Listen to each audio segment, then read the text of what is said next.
bring in Neal Coolong, our version of the Sultan of SWAT. Sir, first of all, Happy New Year. It's great to start 2022 knowing that you're there.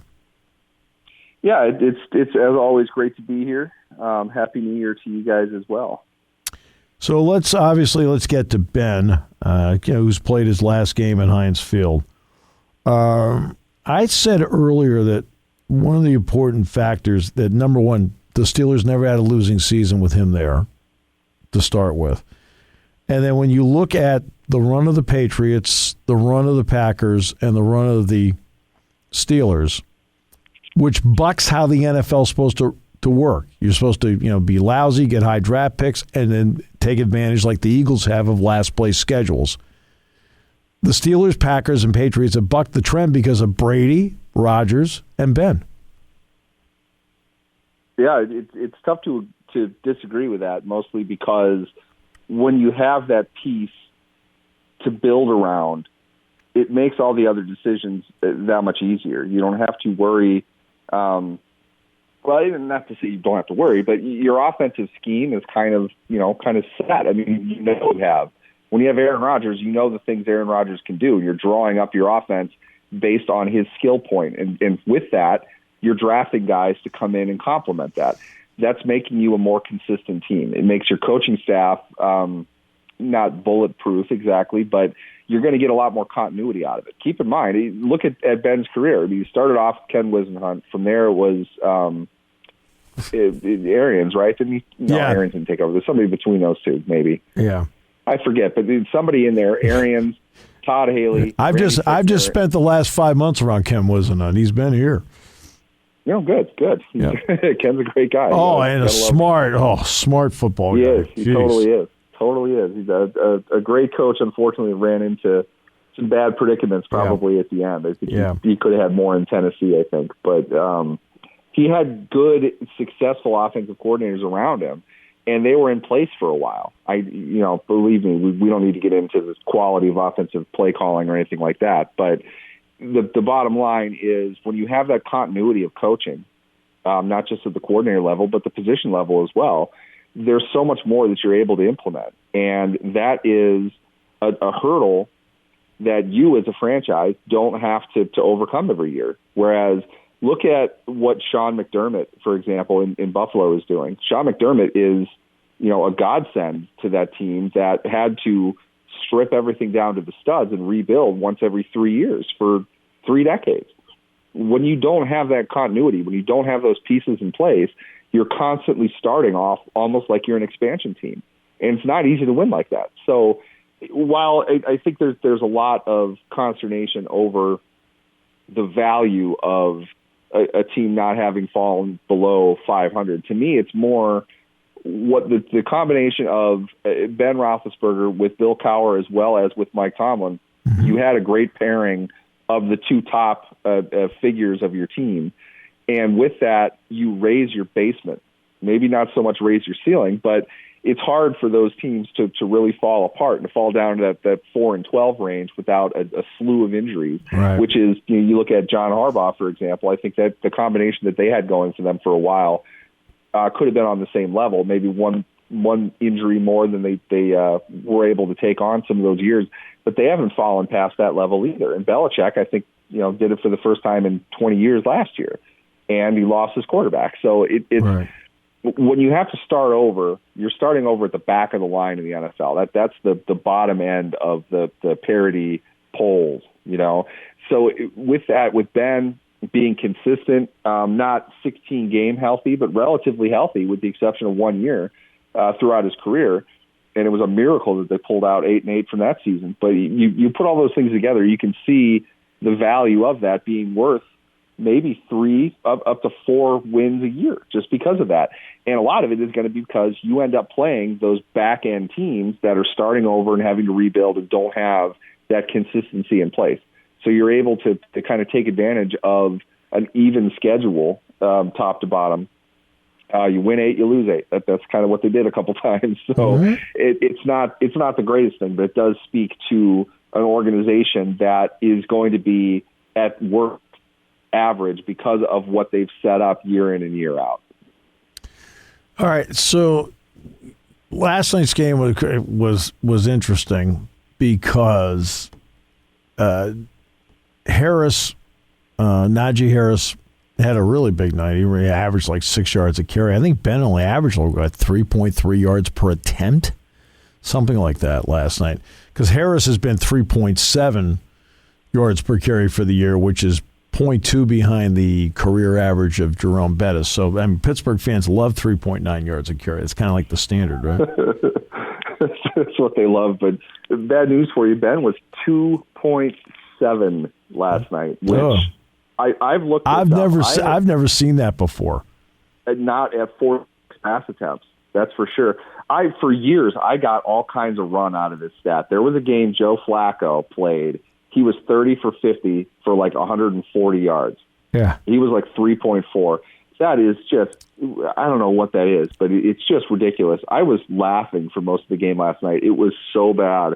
The Steelers to have won that game, it only goes to show how bad it looked for the Browns, probably more than anything. Harris busted a few plays. I think their offensive line did a great job in the run game.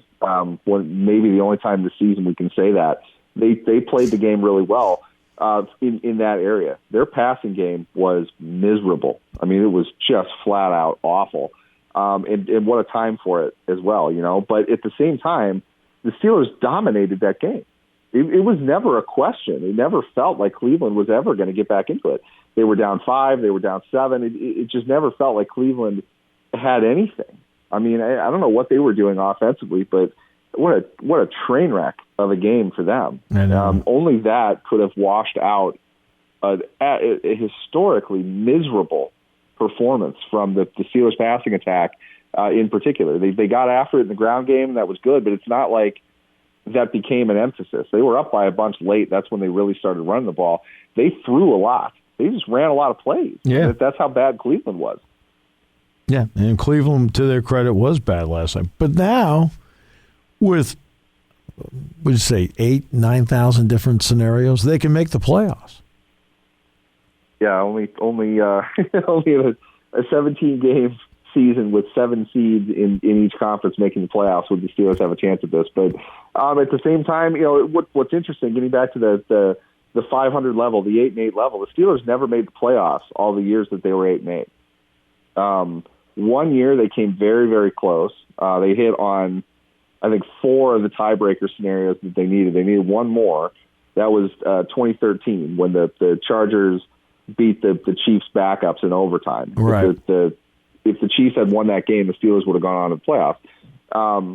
Every other year, they were eliminated, I think, heading into the final week of the season. So for them to be in this spot now, and while I don't think there's a whole lot of people that really feel good about taking the money line with the Jaguars in this game, the Jaguars have beaten the Colts in Jacksonville often enough lately to a point where it's like, you know, maybe. I mean, it's not impossible. At some point, the interim coach tends to have a really good game. You know, you get people's attention.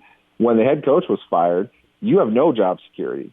Ask Joe Schobert last year what happened. You know, the guy that signed you the contract, the coach that believed in you enough to want to sign you that contract is gone. What's going to happen to you? You're going to be gone if you don't play. So right. The Jaguars players once again are in the same spot, and you'd think that they'd respond to that eventually. Colts are a well-coached team, though. I mean, it's a tough scenario, and I don't even know if that's the tougher scenario. Going to Baltimore and winning a game that's being played purely for pride, Baltimore's not an easy team to beat. I know that they've been really up and down and kind of streaky in a lot of ways, but that's a quality football team. Pittsburgh's not going to be able to just show up and win that. So we'll see how it happens, how it turns out, but. I mean, I don't think the odds are that bad against it happening. I don't see it happening, though. I wouldn't bet on it. No. Baltimore's a tough team to beat. More than anything, I think that they're going to lose. I would take Baltimore in that tight game, but I think Baltimore's finally going to beat the bad Steelers teams that they can't seem to beat anymore. You know what, Neal? Normally, I would sit back and go, this can't happen. There's been too many odd twists and turns in this season. I feel like there's still craziness left this weekend. a good point. I mean, I said this on my podcast last week leading into the Cleveland game. There's not a shred of empirical evidence I can point to suggest that Pittsburgh's going to win this game, but I'm going to pick them to win just because there's just something about this that doesn't seem right. And Cleveland goes out and throws the ball all over the field for some reason. You've got an all-pro running back. You want to do the things that you're good at doing, and when that happens to be something the other team can't stop, it really should be a sign that that's what you should do. But Kevin Stefanski's living in another analytical world, I guess, than the rest of us are. I know. And it happened because of that, to be honest with you. Here's my thing. If Nick Chubb, who I think most would agree at the very least is a top 2 player at his position in the league, if Nick Chubb is injured, why are you even giving him 12 carries? Right. You give that guy 25 or you give him 0. You know, right. If he's injured, don't play him at all. You have nothing to play for in this game. Playing him 12 snaps and then having your very injured quarterback, who doesn't have a long-term contract now, execute, right side rollouts, leading with his bad shoulder, and putting a parking cone off your offensive right edge to block the defensive player of the year. It's not good. I don't know what you're doing, but you're not going to win. I mean, is that the plan? I mean, I don't get it. I have respect for Kevin Stefanski. He's somebody who came up through the Vikings organization. That's a place I know people at. They all speak the world of him. Everything we've seen to this point is he's a good coach. I have no idea what the thought process was the last 2 weeks for them, but top to bottom, they did not play well yesterday, and it really kind of seemed to me like they tied one arm behind their back for some reason, and just decided to go out and not really give it their all. I don't understand it. It looked to me, I joked about this on Twitter, it looked to me like the lifeless type of Browns team that found out before the game that their head coach got fired. Yeah. I'm not sure which one because we're like 6 of those games, but this is what it looks like. And moving forward for Cleveland, it would be dumb to remove him. I would figure out a way to keep Mayfield. The reason is, who are you going to get that's better?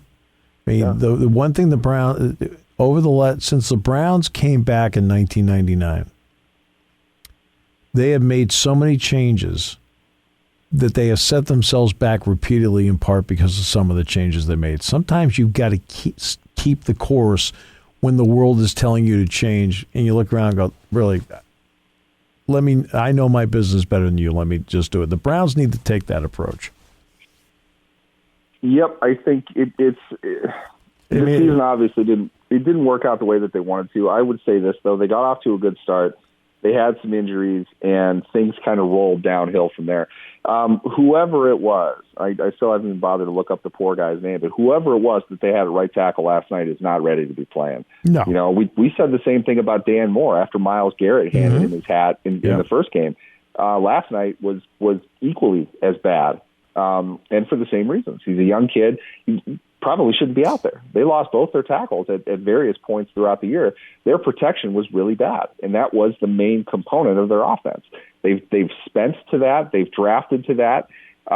They didn't get it. And along with that, I know it's the fun, cool thing to rip Baker Mayfield, but he's not even close to healthy. No. If you've passed a football in a competitive environment, you think that you don't need your lead arm to throw accurately, to throw with velocity, you're sorely mistaken. I mean, you have to be able to do that. He's not right, in my opinion. He should have gone out weeks ago.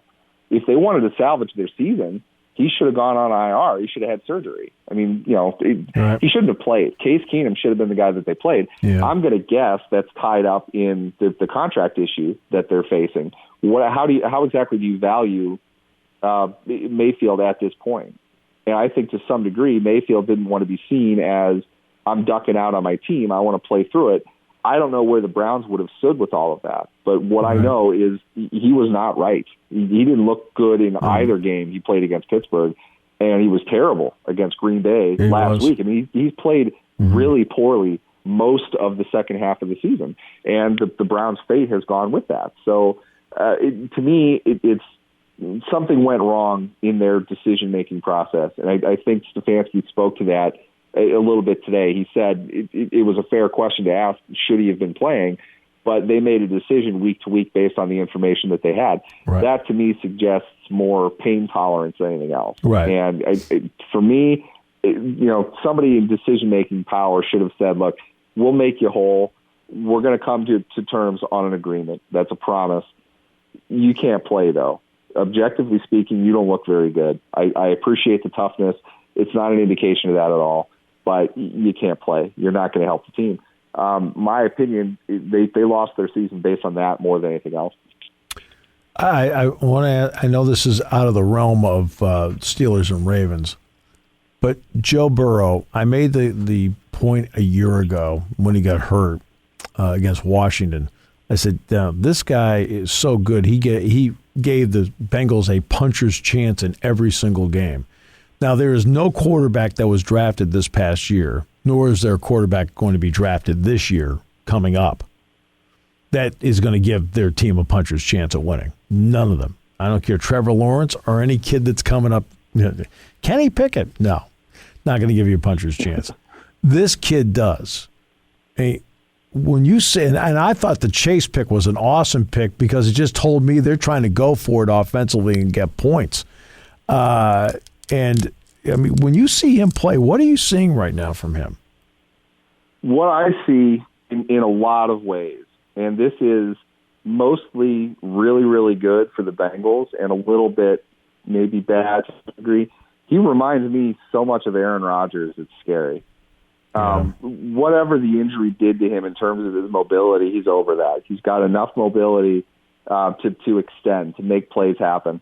You and I might have been the only people that were really strongly endorsing the idea of them drafting Jamar Chase. I know. As far as, yes. I didn't want the Bengals to draft him, but I definitely thought they should have drafted him. And you and I had the same reasons because I know because Penny Sewell was there, got to protect him. And you and I had said the way the game is played today, you got to get the game breaker to go with the quarterback.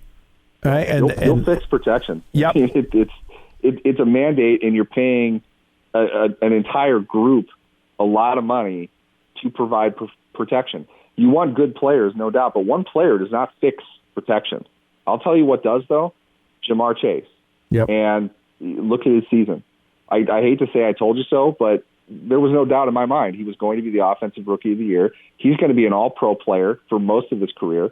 He is as good a young receiver as I've ever seen. And to me, it was an absolute no-brainer. I don't think he should have even gone 5. If you want production, get this guy the ball. I mean, he's that good. Yep. And on top of that, you're a franchise quarterback, and the most important citizen in the state of Ohio is used to playing with him. Yep. I mean, you got a gift 2 years in a row. You flat out got gifted this.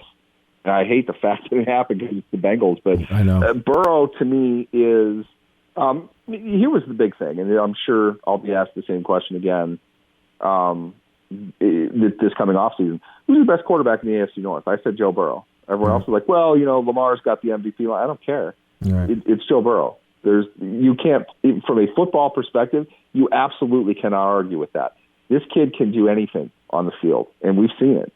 That Chiefs game, he was lights out. He was absolutely unreal. Put together a 2-game stretch when his team needed him to. That is all stuff. I mean, he's phenomenal. I do think he's got that constant level of intensity, that chip on his shoulder, that might not go over well when he's really established and perhaps they have a little bit of a down year. Burrow strikes me as a great leader. I wonder what's going to happen when things are maybe a little bit more negative. The way that they went out of their way to royally celebrate a second win over the Steelers kind of struck me as that's not, that's the young kid thing to do. That's not what the leader should do. Right. I think he grows out of that though, and you're seeing a player like Rodgers who, when he's dialed in, is unstoppable. You won't beat him. There are a lot of other things that you need to do to beat the Packers because of Aaron Rodgers. And because of that, they can have a mediocre team and still win 11 games. They've done it a couple times. Cincinnati is in the position to be able to do that. And they have a defense that is right on the verge. We've seen them go up and down this season.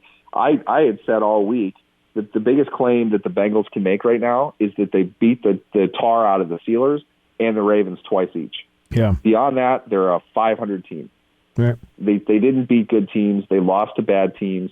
I thought Kansas City was going to put them in a hurt locker, and they were for a chunk of the game. Burrow brought him back. Chase brought him back. Yeah. But these kids are under 24. I mean, they got 5 years of great run, maybe longer, coming from that group. And to me, while I watch Trevor Lawrence, and I think that very few people were put on earth to be the same kind of player that he is. Right. I would agree with you. Chips on the table. What we're looking at between those two is the early days of Manning versus Brady. Yeah. When Manning had the pedigree, he had absolutely everything, and Brady just kept kicking his butt because he's Tom Brady, and he's the consummate team leader. He's gutsy. He does everything you need to, and on top of that, he's really talented. I think Lawrence, you don't see a whole lot of kind of the stereotypical cliche types of leadership that Burrow, I think, does.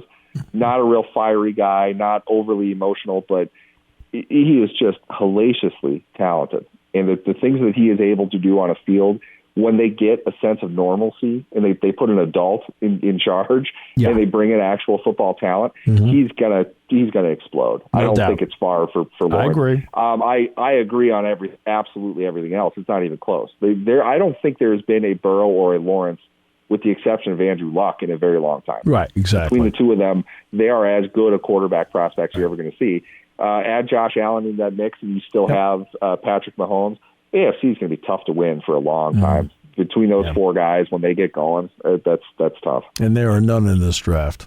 And with all due respect, not even close. Not even close. There will be guys picked in the first round, but no, they're not difference makers. Well, Happy New Year, my friend. We might as well just do this every Tuesday of 2022. What do you think? Hey, it's start of the business season. You know, this is the part geeks like me really get into. I enjoy all the machinations of the NFL. So yeah, I'm happy to keep doing it. Plenty to talk about. Absolutely. Thanks, my friend. Thank you. You guys have a good one.